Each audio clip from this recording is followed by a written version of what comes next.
Los refugiados son aquellas personas que se van de un país porque están perseguidos por motivos de raza, religión, opinión política, nacionalidad o pertenece a un grupo social determinado, llegan a otro país y solicitan refugio. Todo esto tiene un marco de aplicación legal, en realidad, que cae dentro de lo que es derecho internacional público. ¿Cuál fue el disparador que hizo que vos un día dijeras, este es un tema en el que yo me quiero abocar? El disparador venía de hace rato. Yo desde cuando estaba estudiando ya tenía ganas de irme al exterior. Yo vivía en Estados Unidos cuando tenía 17 años. Y bueno, fue una excusa para irme, una beca que gané del gobierno español, de la Agencia Española de Cooperación Internacional al Desarrollo. Y me fui a Bélgica. ¿A Bélgica? Me llevó a Brujas, a Bélgica, donde pasé un año. Y una cosa lleva a la otra y terminé trabajando, haciendo unas pasantías con la ONU en Bruselas. Después trabajé con un organismo internacional allí en Bruselas también.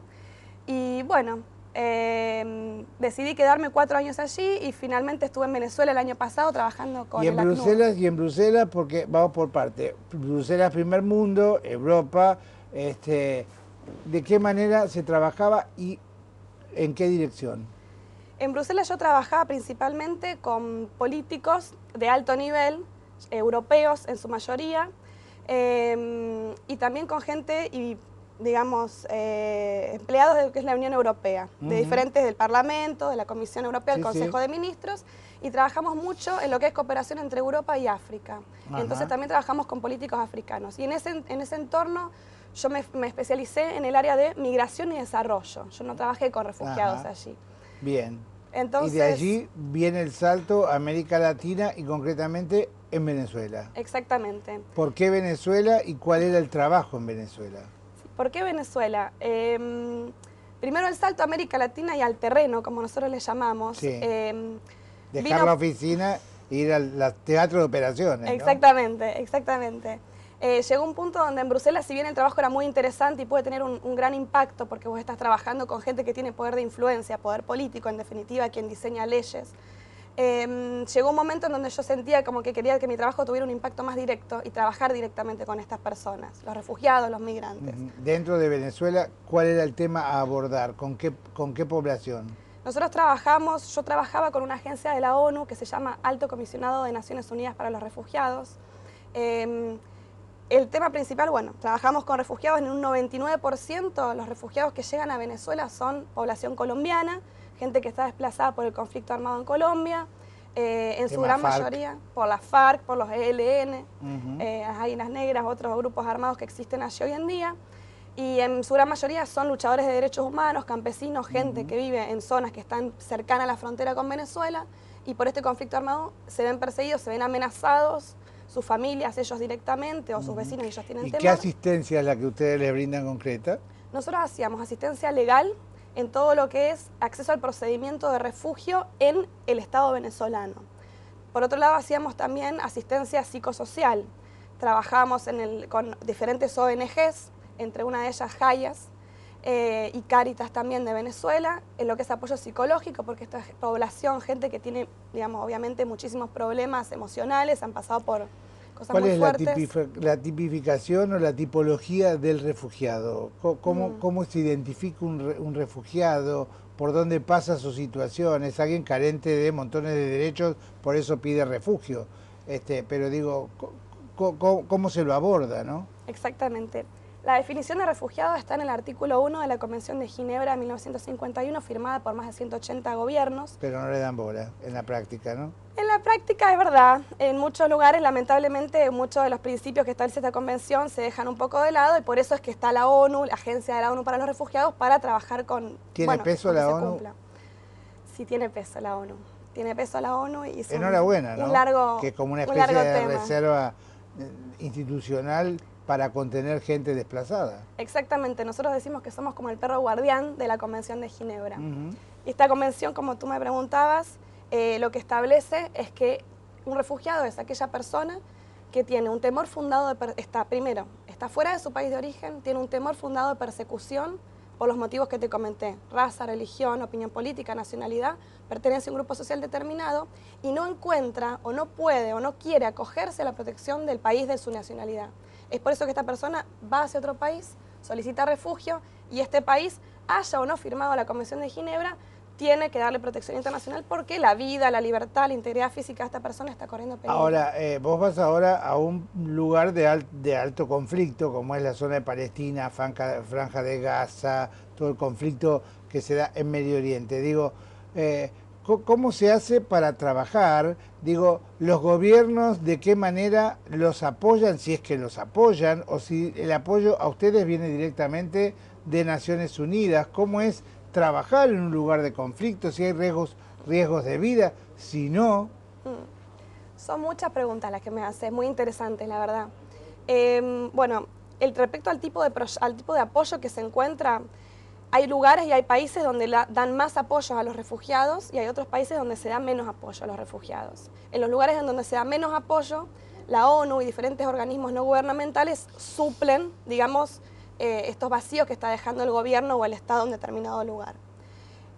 Por otro lado, respecto al riesgo de trabajar en zonas de conflicto, lamentablemente esto es un problema para nosotros, los trabajadores humanitarios, como nos llaman, porque cada día más estamos siendo objetivos de demostraciones políticas, militares, de Al Qaeda, etcétera, etcétera, que para manifestar una determinada opinión pueden llegar a poner bombas en las oficinas donde trabajamos, pueden directamente llegar a amenazar o hasta matar a trabajadores humanitarios, secuestrarlos, y está pasando cada vez más. ¿Y quiénes los bancan?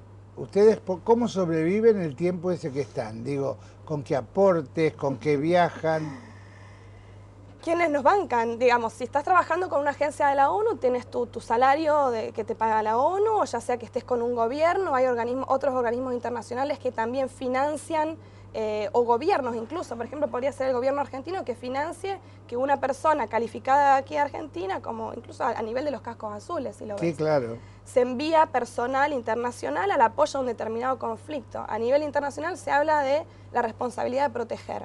Si hay un determinado conflicto en un país donde las personas, sociedad civil, están siendo amenazados, están pasando por una situación donde el gobierno no puede hacer frente a un determinado peligro, organismos internacionales y gobiernos tienen la obligación de proteger a esta población. ¿Cuál fue, por ejemplo, como para dejarlo bien graficado, el momento más difícil que te tocó vivir en alguna de estas misiones, por ejemplo? El momento más difícil a nivel riesgo, ¿no? Al nivel de riesgo en Venezuela, Venezuela es uno de los países más peligrosos del mundo hoy en día, y sí nos tocó, no estaba trabajando en ese momento, pero sí estábamos en una casa y entraron cuatro personas armadas, donde nos pusieron a todos al piso y nos quisieron robar, robaron, golpearon a algunas de las personas. Esto fue una de las partes más peligrosas a nivel físico, pero uno de los riesgos y también desafíos es a nivel emocional y personal, porque trabajar con esta población es muy gratificante y es muy lindo cuando se pueden hacer cosas y cuando se puede ayudar, pero hay muchas veces en donde uno se enfrenta a situaciones en donde te excede, donde ni la ONU ni nadie puede... en algunas ocasiones? Exactamente, uno se siente frustrado y además, por otro lado, te sentís muy afortunado de la vida que llevas y a veces hasta demasiado. Ahora, yo digo, qué grado de vocación hay que tener y qué espíritu de aventura también hay que tener, porque yo le cuento a la audiencia, su papá es un prestigioso miembro del foro local, su madre igual, sus hermanos profesionales, tienen una vida cómoda y sin embargo vos depusiste toda esta comodidad en aras de servir al prójimo, ¿no? Es casi como un sacerdocio, ¿no? Porque digo, mucho de espíritu aventurero hay, pero de alguna manera también uno pone en juego y en riesgo su vida, ¿no? ¿Cómo toma tu familia cada una de estas? Yo veía que lo toman ya como con resignación, no sé si cómodos, pero con resignación. Están totalmente compenetrados, ¿no? Con esto. Sí. Un espíritu nómade tuyo. Exactamente, justamente lo del sitio web. Mi familia ya al principio sí les costó un poco, pero me ven que estoy feliz, que estoy haciendo una vida interesante y la verdad que están orgullosos, yo creo, y ruegan que no me pase nada, pero uno qué puede hacer si el hijo está feliz. Contame de la página web.